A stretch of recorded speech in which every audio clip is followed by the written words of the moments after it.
Bismillahirrahmanirrahim.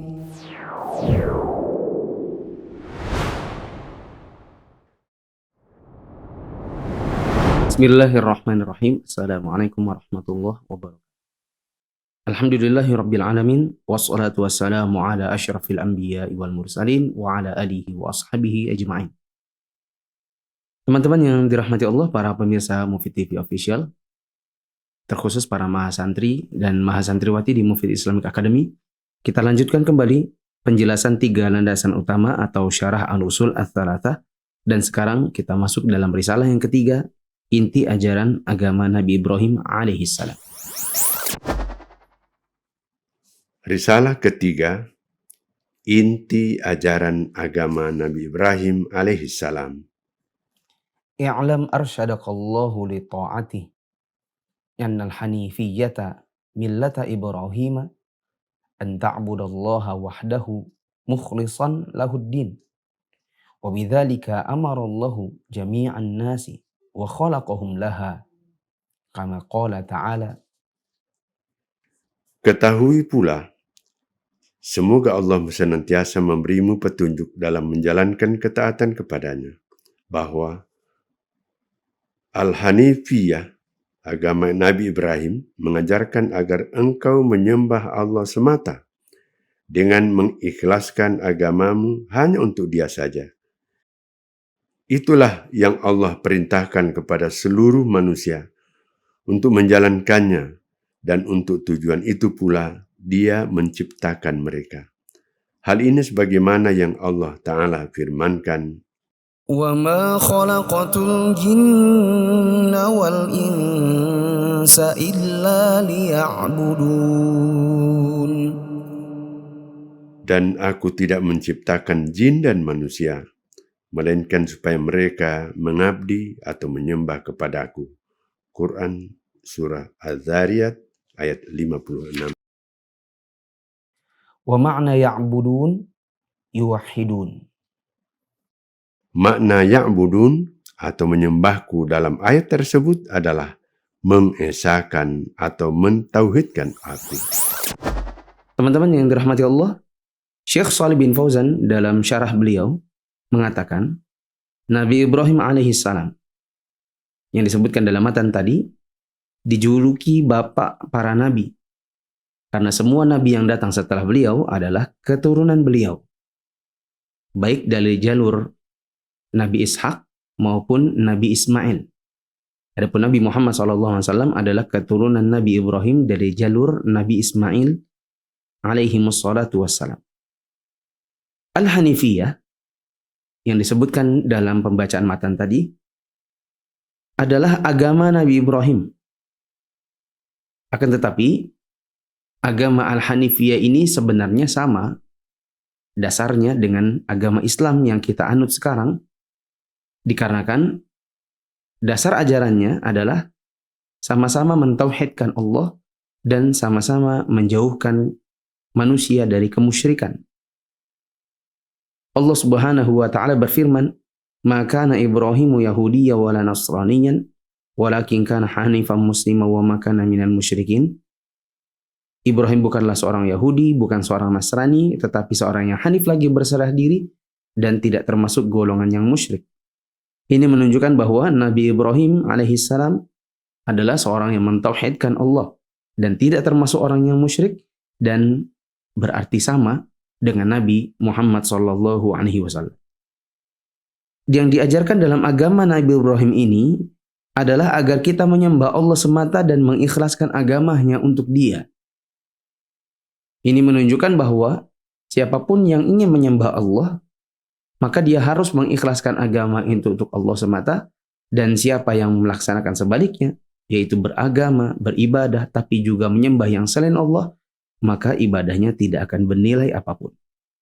Barang siapa yang melaksanakan sholat, puasa, membayar zakat, pergi haji, umrah, sedekah, dan melakukan berbagai ketaatan yang lain, tetapi bukan karena Allah Ta'ala semata, mengerjakannya agar dipuji oleh orang lain, ya, baik dengan cara riya, yaitu sengaja memperlihatkan amalan supaya dipuji, maupun dengan cara sum'ah, yaitu sengaja memperdengarkan dan membicarakannya supaya orang memuji, ataupun ibadah yang lain yang terkontaminasi dengan syirik seperti berdoa dan beristighotsah kepada orang yang sudah mati, ngalap berkah di kuburan, mempersembahkan sembelihan kepada yang selain Allah, maka semua yang dia kerjakan tersebut tidak akan diterima oleh Allah Ta'ala.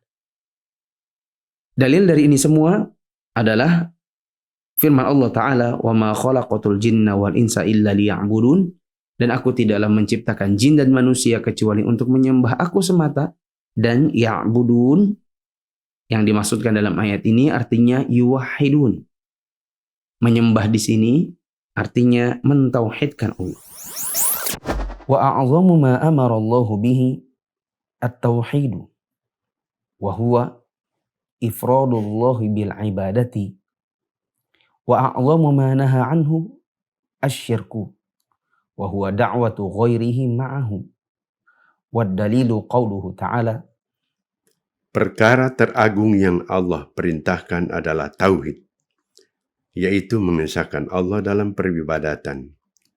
Sedangkan perkara terbesar yang Allah larang adalah syirik, yaitu menyembah yang selain Allah sembari menyembahnya. Dalilnya adalah firman Allah Subhanahu wa Ta'ala, وَاعْبُدُوا اللَّهَ وَلَا تُشْرِكُوا بِهِ شَيْئًا. sembahlah Allah dan janganlah kamu mempersekutukannya dengan sesuatu apapun. Quran Surah An-Nisa ayat 36. Syekh Shalih bin Fauzan juga mengatakan dalam syarahnya, perkara teragung yang Allah perintahkan adalah tauhid, yaitu menyembah Allah semata, mengesahkan Dia dalam peribadatan. Sebagaimana firman Allah, wa'budullaha wa la tusyriku bihi syai'a.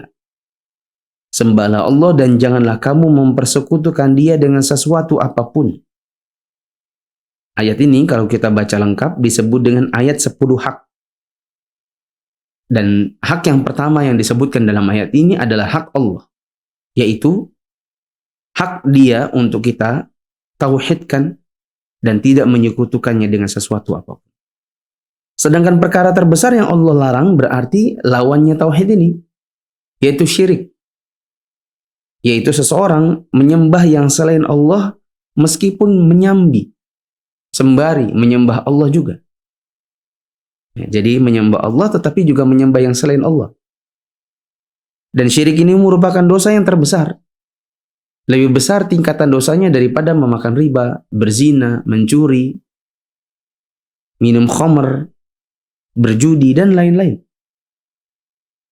Dalilnya adalah firman Allah Ta'ala, Qul ta'alau atlu ma harrama rabbukum alaikum alla tusyriku bihi syai'a. Katakanlah, marilah ku bacakan apa yang diharamkan oleh Allah atas kamu oleh Tuhanmu. Disebutkan di dalam ayat ini yang pertama kali dilarang adalah janganlah kamu mempersekutukan Dia dengan sesuatu apapun. Kata Syekh Shalih bin Fauzan, ayat ini disebut dengan ayat 10 wasiat. Dan wasiat yang pertama yang disebutkan dalam ayat ini agar kita tidak menyekutukan Allah dengan sesuatu apapun. Dan ini menunjukkan bahwa syirik adalah hal yang paling besar yang Allah larang. Dalil lainnya adalah sabda Nabi SAW ketika ditanya, ayyu dzambi a'zamu indallah? Apakah dosa yang paling besar di sisi Allah? Maka Nabi SAW mengatakan, anta ja'ala lillahi niddan wa huwa khalaqak. Engkau menjadikan sesuatu sebagai tandingan atau sekutu terhadap Allah, padahal Allah lah yang menciptakanmu. Wallahu a'lam bishawab. Demikian untuk risalah yang ketiga. Saya sedikit ringkaskan. Agama Nabi Ibrahim yaitu agama Al-Hanifiyah memiliki dasar yang sama dengan agama Islam yang diajarkan Nabi Muhammad SAW, yaitu mentauhidkan Allah dan menjauhi syirik. Tauhid berarti mengesahkan Allah, syirik berarti menyembah yang selain Allah meskipun sembari menyembah Allah. Dan tauhid adalah perkara yang paling besar yang Allah perintahkan, sedangkan syirik adalah perkara yang paling jelek, yang paling besar yang Allah larang. Kita akan bahas risalah yang keempat, dari kitab Al-Usul Ats-Tsalatsah. 3 landasan utama yang wajib diketahui. 3 landasan utama yang wajib diketahui. فَإِذَا قِيلَ لَكَ مَا الْأُصُولُ الثَّلَاثَةُ الَّتِي يَجِبُ عَلَى الْإِنسَانِ مَعْرِفَتُهَا فَقُلْ مَعْرِفَةُ الْعَبْدِ رَبَّهُ وَدِينَهُ وَنَبِيَّهُ مُحَمَّدًا صَلَّى اللَّهُ عَلَيْهِ وَسَلَّمَ. Jika ada yang bertanya kepadamu, apakah 3 landasan utama yang setiap manusia wajib mengetahuinya? Maka jawablah, 3 landasan tersebut mencakup pengenalan seorang hamba terhadap 1. Tuhannya, yakni Allah Subhanahu wa Ta'ala. Yang kedua, agamanya. Dan yang ketiga, nabinya, yakni Muhammad sallallahu alaihi wasallam. Syekh Shalih bin Fauzan mengatakan dalam syarah Al-Usul Ats-Tsalatsah, penulis menyebutkan 3 landasan utama dalam agama, yaitu mengenal Allah, mengenal Rasulullah, dan mengenal agama Islam ini beserta dalil-dalilnya. Kenapa 3 landasan atau 3 hal ini merupakan sesuatu yang pokok? Jawabannya, karena ketiga landasan ini nanti akan menjadi bahan pertanyaan yang ditanyakan kepada seorang hamba manakala dia telah diletakkan di dalam kuburnya. Ketika keluarganya telah pulang meninggalkannya di dalam kubur, maka malaikat akan mendudukkannya, kemudian menanyainya dengan 3 pertanyaan. Siapa Tuhanmu? Apa agamamu? Dan siapa nabimu? Hamba yang mukmin akan mudah untuk menjawab pertanyaan tersebut.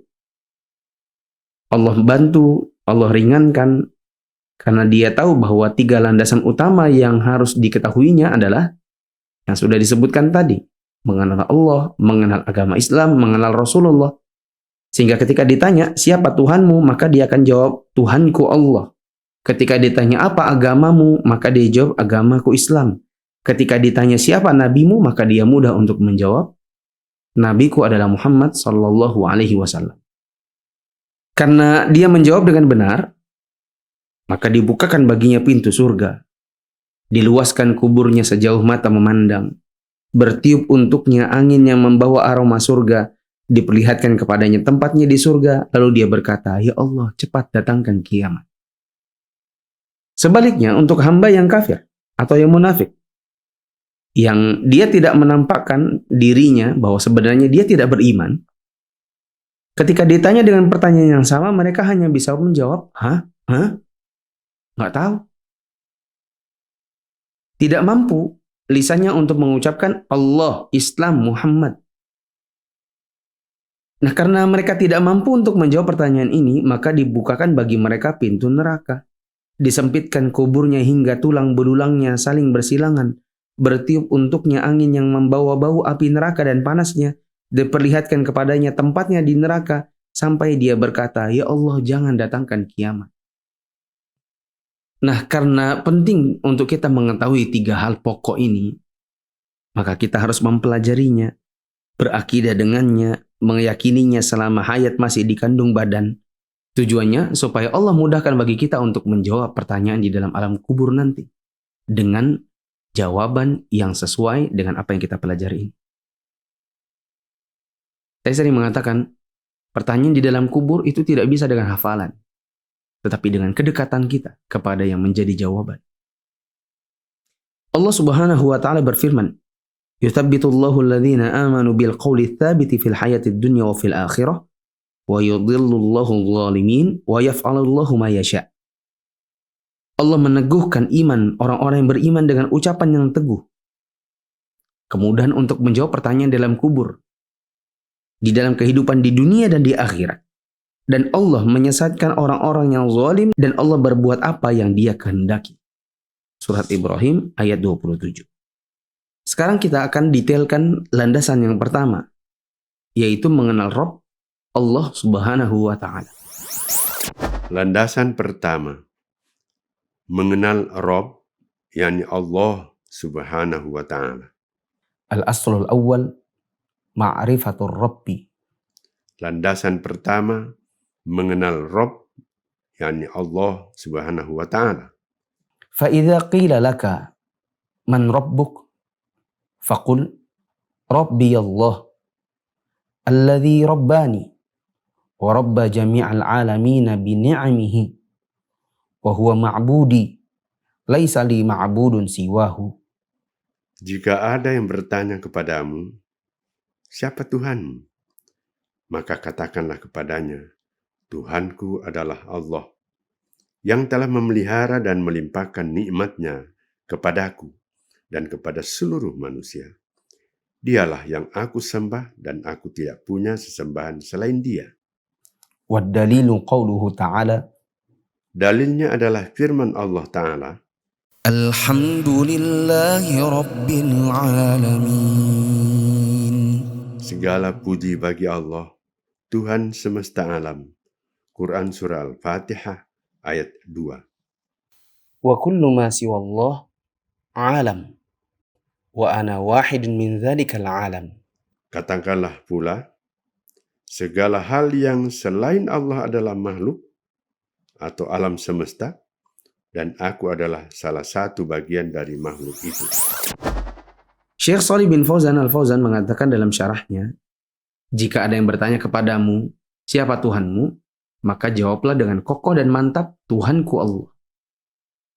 Kalau ditanya kenapa Dia adalah Tuhanmu dan kenapa kamu menyembahnya, maka jawablah bahwa Allah memberikan saya makan, menumbuhkan saya dari dalam perut ibu saya, mengeluarkan darinya, memberikan kepada saya rezeki, membuat saya berkembang, tumbuh seperti sekarang, sehingga saya pun harus bersyukur kepadanya dan menyembah Dia semata. Allah Ta'ala mengatakan, وَمَا مِن دَابَّةٍ فِي الْأَرْضِ إِلَّا عَلَى اللَّهِ رِزْقُهَا وَيَعْلَمُ مُسْتَقَرَّهَا وَمُسْتَوْدَعَهَا كُلٌّ فِي كِتَابٍ مُبِينٍ. Dan tidak ada suatu binatang meletap pun di muka bumi ini melainkan Allah yang memberi rezekinya. Nah, termasuk kita. Sehingga tidak ada yang berhak untuk kita sembah kecuali Allah semata. Karena Allah yang memberikan rezeki kepada makhluknya, termasuk kita, maka kita hanya boleh menyembah Dia saja. Tidak cukup kita mengatakan Tuhanku Allah, tapi kita menyembah yang bukan Dia. Harus ada ikrar bahwa yang kita sembah adalah Allah semata. Orang-orang musyrik di zaman dahulu sebenarnya juga mengakui bahwa Tuhan itu adalah Allah. Hanya saja mereka di zaman dahulu menunjukkan ibadah mereka kepada yang selain Allah, seperti batu, kayu, pohon, para wali, orang-orang yang soleh yang ada di dalam kubur. Ya. Sehingga kalau memang kita meyakini bahwa Allah adalah yang memberikan rezeki kepada kita, memberikan nikmat-nikmatnya kepada kita semua, maka kita hanya boleh beribadah kepadanya, menyembahnya Dia semata. Sebagaimana juga yang sering kita sebutkan di dalam sholat-sholat kita. Alhamdulillahirabbil alamin. Segala puji bagi Allah, Rabb semesta alam. Ya.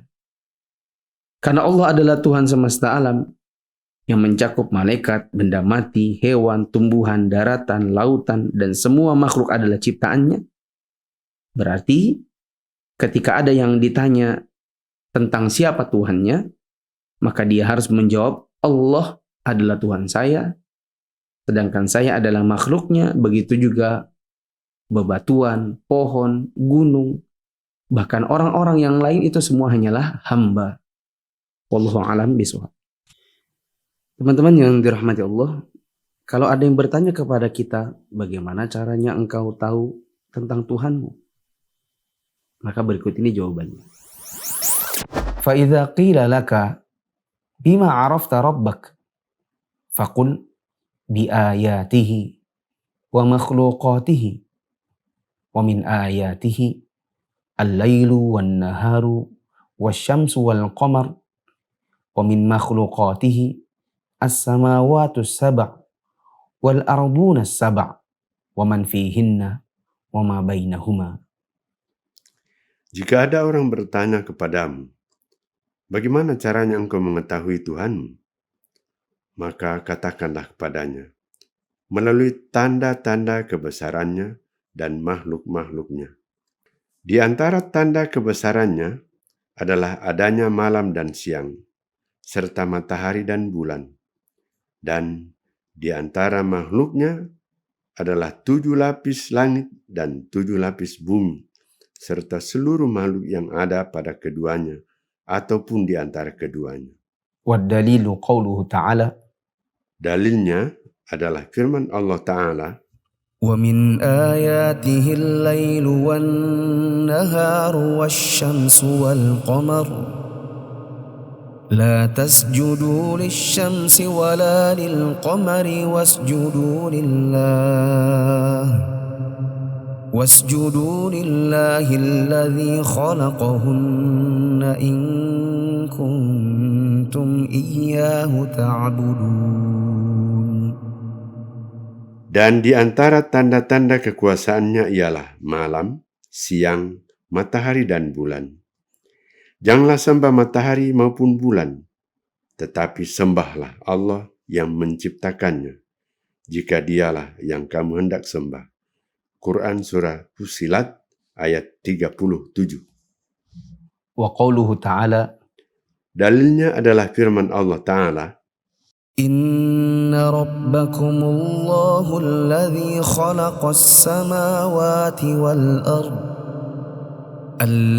خلق السماوات والأرض في 6 أيام ثم استوى على العرش يغشي الليل النهار يطلبه حثيثا والشمس والقمر والنجوم مسخرات بأمره ألا له الخلق والأمر تبارك الله رب العالمين. sesungguhnya Tuhan kamu ialah Allah yang telah menciptakan langit dan bumi dalam 6 masa. Lalu dia bersemayam di atas arsy. Dia menutupkan malam kepada siang, yang mengikutinya dengan cepat. Dan diciptakannya pula matahari, bulan dan bintang-bintang, masing-masing tunduk kepada perintahnya. Ingatlah, menciptakan dan memerintah hanyalah hak Allah. Maha suci Allah, Tuhan semesta alam. Quran Surah Al-A'raf ayat 54. Syekh Shalih bin Fauzan Al-Fauzan mengatakan, tidak ada seorang pun di muka bumi ini yang berani mengklaim bahwa dia menciptakan malam, siang, matahari dan bulan, 7 lapis langit dan bumi beserta seluruh makhluk yang ada pada keduanya maupun yang ada di antara keduanya, kecuali hanya Allah saja. Allah yang mengklaim bahwa dia yang menciptakannya. Tidak ada seorang makhluk yang berani mengatakan hal yang sama. Maka teman-teman yang dirahmati Allah, kalau ada yang bertanya kepada kita bagaimana cara kita mengetahui tentang Tuhan kita yaitu Allah, jawabannya dari tanda-tanda kebesarannya, dari makhluk-makhluk yang diciptakannya, dan tidak ada yang pernah mengklaim hal itu kecuali Allah Ta'ala semata. Allah yang mengklaim bahwa dia menciptakan malam dan siang, matahari dan bulan, 7 lapis langit, dan 7 lapis bumi beserta makhluk yang ada pada keduanya maupun yang ada di antaranya. Di antara dalilnya adalah firman Allah Ta'ala surat Fussilat ayat 37. Wa min ayatihi al-lailu wan-naharu wasyamsu wal-qamar. La tasjudu lisyamsi wala lil-qamari wasjudu lillahi alladhi khalaqahunna in kuntum iyyahu ta'budun. Dan di antara tanda-tanda kekuasaannya adalah malam, siang, matahari dan bulan. Janganlah sembah matahari dan bulan, tetapi sembahlah Allah yang menciptakan keduanya jika dialah yang hendak engkau sembah. Allah juga mengatakan, Inna rabbakumullahu alladhi khalaqas samawati wal arda fi 6 ayyam. Sesungguhnya Tuhan kamu adalah Allah yang telah menciptakan langit dan bumi dalam 6 masa. Ini menunjukkan bahwa kita hanya boleh menyembah Allah Ta'ala karena Allah adalah Tuhan kita Dia yang memiliki tanda-tanda kebesaran dan dia yang telah menciptakan segala makhluknya, termasuk di antara makhluk itu adalah kita sendiri. Selanjutnya, penulis mengatakan, "War-Rabbu huwa al-ma'budu." Dan Tuhan yang memiliki tanda kekuasaan dan menciptakan alam semesta, itulah yang punya hak untuk disembah. Wad-dalilu qawluhu ta'ala. Dalilnya adalah firman Allah Ta'ala, يا أيها الناس اعبدوا ربكم الذي خلقكم والذين من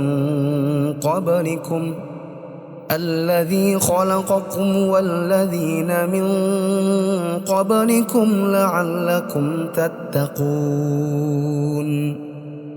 الذي جعل لكم الأرض فراشا والسماء بناء وأنزل من السماء ماء فأخرج به من الثمرات رزقا لكم فلا تجعلوا لله أندادا وأنتم تعلمون. Hai manusia, sembahlah Tuhanmu yang telah menciptakanmu dan orang-orang yang sebelum, agar kamu bertakwa.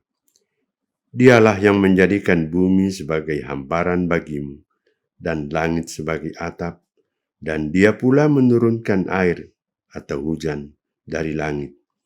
Lalu dia menghasilkan dengan hujan itu segala buah-buahan sebagai rezeki untukmu. Karena itu janganlah kamu mengadakan sekutu-sekutu bagi Allah, padahal kamu mengetahui. Quran Surah Al-Baqarah ayat 21 dan 22.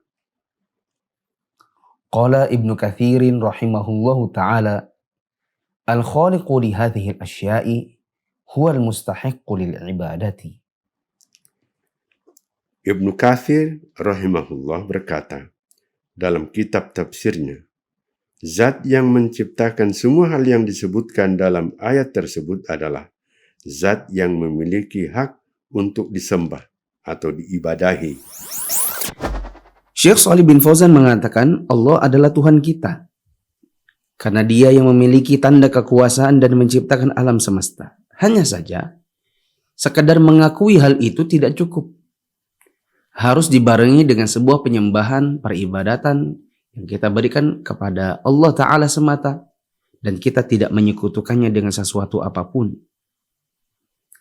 Kata Al-Imam Ibnu Katsir, zat yang menciptakan semua yang telah disebutkan, yang memiliki tanda-tanda kekuasaan, yang memiliki makhluk-makhluk yang dia ciptakan, berarti dialah yang punya hak untuk disembah. Adapun yang diciptakan, maka dia tidak punya hak untuk disembah. Kita keluar sedikit dari syarah Syekh Shalih bin Fauzan. Inilah yang pernah disebutkan oleh sebagian sahabat Nabi SAW kepada orang-orang musyrik dari kalangan keluarganya atau dari kalangan teman-temannya yang belum mau beriman kepada Nabi Muhammad SAW. Di antaranya yang masyhur adalah kisah Ummu Sulaim. Ketika Ummu Sulaim dilamar oleh Abu Talhah, dalam keadaan Abu Talhah masih musyrik, Ummu Sulaim sudah masuk dalam Islam. Dia mengatakan, saya muslim, kamu musyrik. Saya menyembah Allah, sedangkan engkau menyembah sesuatu yang dipahat oleh tukang kayu. Bagaimana mungkin kalian menyembah sesuatu yang kalian buat sendiri? Ya, begitu juga ketika sahabat Mu'adz bin Amr bin Jamuh, ya, dalam tanda kutip ngerjain bapaknya. Karena patung Manat yang ada di rumahnya dibuang ke parit, lalu dikasih kotoran. Padahal di patung Manat itu sudah digantungi pedang. Kata Mu'adz, wahai ayah, bagaimana engkau mau menyembah dan minta pertolongan kepada patung seperti ini, sementara kita angkat dia ke tempat kotor, kita lempari dia dengan kotoran, dia tidak bisa membela dirinya sendiri, padahal engkau telah mengalunginya pedang. Ya. Maka teman-teman yang dirahmati Allah, benarlah bahwa siapa atau zat apapun yang punya tanda kekuasaan dan mampu untuk menciptakan alam semesta, berarti dialah yang punya hak untuk disembah, bukan yang selain dia. Di video yang selanjutnya insya Allah kita akan bahas apa saja bentuk-bentuk peribadatan dan penyembahan yang layak untuk kita berikan kepada Allah Ta'ala semata sebagai Rabb kita. Wallahu a'lam bishawab. Wa sallallahu ala nabiyina Muhammadin wa ala alihi wa ashabihi ajma'in.